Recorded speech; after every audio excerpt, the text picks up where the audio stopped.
Ladies and gentlemen, I'm Aaron X. Welcome back to Rumble Wrestling TV. A hot start here as the Italian pack, the Lion's Pride, has made a jump start here at the expense of Cloe Personal Friends, Joe Lando and Danny Black. You see Freddie Blackstone at ringside, certifiable black belt, badass.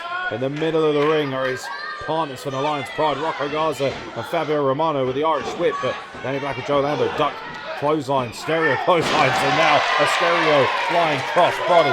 Tag team action here at the Woodville in Gravesend. Wrestling is back at one of the premium venues in all of British professional wrestling.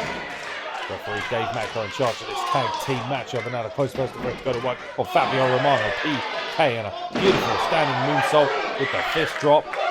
Stereo tag team combination for Danny Black and Joe Lando.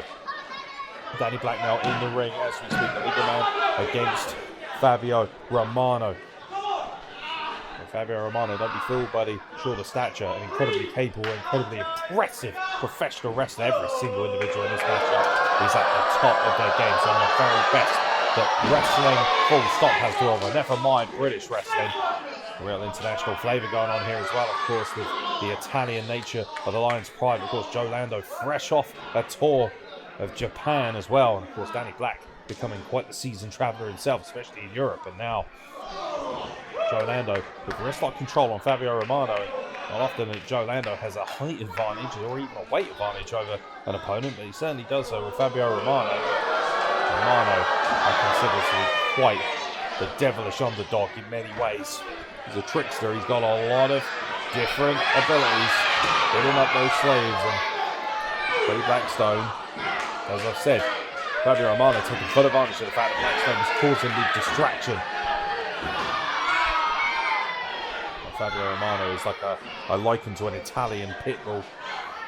Seems very calm, very measured, but as soon as he's let out of the doghouse, as soon as he goes to work inside the squared circle, bad things begin to happen for opponents. So Rocco Garza just tees off.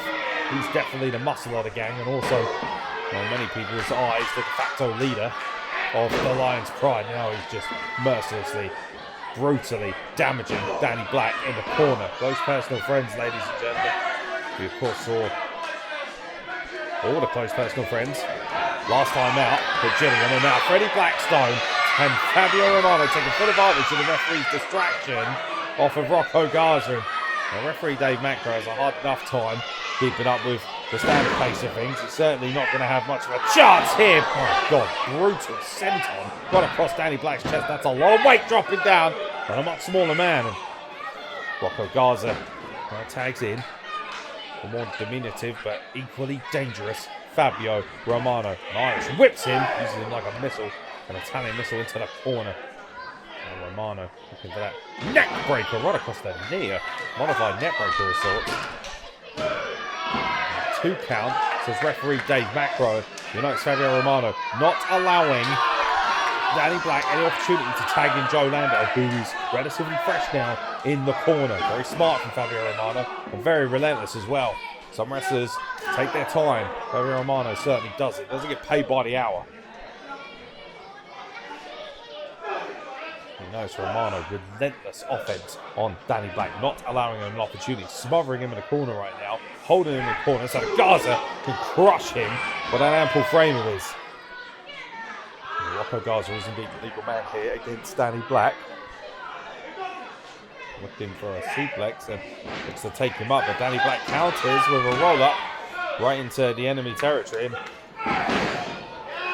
well, Joe Lando, I do believe, was taken off of the apron off camera by Freddie Blackstone. That's why Danny Black was not able to tag, and that is bad news, man. Romano just buried his knee into the chin of Danny Black, was able to escape before the 3 count, but the numbers game is certainly paying dividends as well. Freddie Blackstone, by the way, equally as dangerous, equally as skilled on the outside, just playing the manager's role. Indeed, does have a legal manager's license for this matchup, and Romano just wrenching at the neck. Doesn't matter how diminutive you might be. When you got your opponent on the floor, it is easy pickings. That's what Fabio Romano is looking to do, but Danny Black is able to fight his way back out once again. Romano taking Danny Black down with vicious prejudice, and just got himself a 2 count only here. 5 minutes gone in this tag team matchup here at the Woodville. Gravesend sees a magical return to professional wrestling at the Woodville, one of the finest venues I've ever had the pleasure of working in. My God, there was nothing 9 to 5 about that right hand across the face. And now you have Fabio Romano, very smartly or not, has baited Joe Lando. Joe Lando, not smart, is costing his tag team partner dearly here. I understand Joe is extremely emotional, but he has to maintain his composure. Otherwise, the Lion's Pride will pick apart the carcass of Danny Black. And to get a nice shot of those ludicrously expensive boots of Fabio Romano, and Rocco Garza maintaining wrist-lock control. The knife edge chopping Danny Black's soul out of his body. Looking for a hat trick. Danny Black ducks it up and standing drop kick, creates some separation. Can he get a tag to Joe? But Garza with enough wherewithal to hold on to his leg, and now makes a blind tag courtesy of Fabio Romano, who just drops an elbow right across that back and forth Danny Black's head. And pinfall attempt again, just a 2 count, and you see a bit of frustration amongst Romano. He's starting to boil over slightly.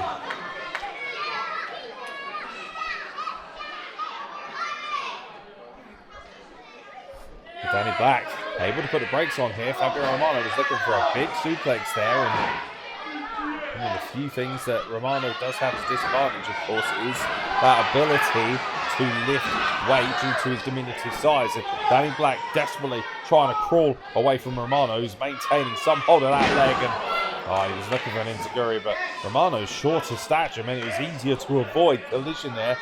Now a tag to Rocco Garza, and looks like we're going to have some tag team behavior here, but a beautiful handspring double back elbow wipes out the Pride.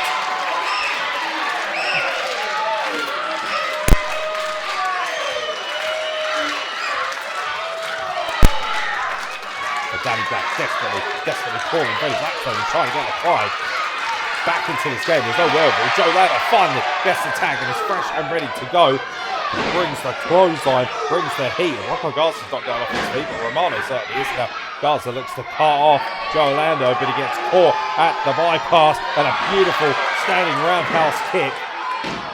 Trouble in paradise for Rocco Garza, courtesy of jumping Joe Lando, ladies and gentlemen. The premium high-flying athlete of Europe, roaring back elbow in the corner. Rolls right through it, a DDT. Beautiful. Catches him flush in the center of the ring. Pinfall attempted. 2 count only. This is referee Dave Macro, and Romano in big trouble now at the hands of Joe Lando, who now tags in Danny Black, who has finally managed to wring the cobwebs out. And oh dear, oh man, super kick to the back, and that is a vicious place to be in. Lung blower and the moonsault. Beautiful taxi combination with the Cloe Personal Friends. Fabio Romano is in serious trouble here. Oh my God, and Rocco Garza just drove all 250 pounds of his body right into Danny Black to break up that pinfall. Absolutely zero. Danny Black pulled the ropes down, and Garza goes crashing to the outside. Meanwhile, Joe Lando gets the tag again. Looks like CPF are looking to finish this affair, potentially with a fidget spinner maybe, or some description. And Romano, courtesy of the interference of Blackstone, was able to count. Oh, come on! The numbers game is really paying dividends. Garza with a double clothesline, but ultimately, referee Dave Macker has got to get some control here because the Lions Pride are taking absolute liberties. And now, oh my God, a shield-like bomb, that power bomb in the middle of the ring. Garza covers and Joe Lando somehow able to escape after a violent powerbomb collision in the middle of the ring. Garza tags in Romano again. The Lions Pride have very well and truly made good use of the numbers game here at Woodville's famous theatre in Gravesend, and looks like it's just a matter of time now. And Garza says that the end is near for Joe Lando. Knife edge, oh dear God almighty, a malfunction at the Italian Junction, and now CPF with the double super kick wipes out Rocco Garza. Look out, Joe Lando is looking to take aim. Suicide dive, wipes out both Freddie Blackstone and Rocco Garza, which leaves Fabio Romano prone. And finally, the numbers are in favour of CPF with the fidget spinner, the inverted bomb. Good God almighty, double team manoeuvre, and that will be that. Cloe Personal Friends can chalk up the dub here in Gravesend.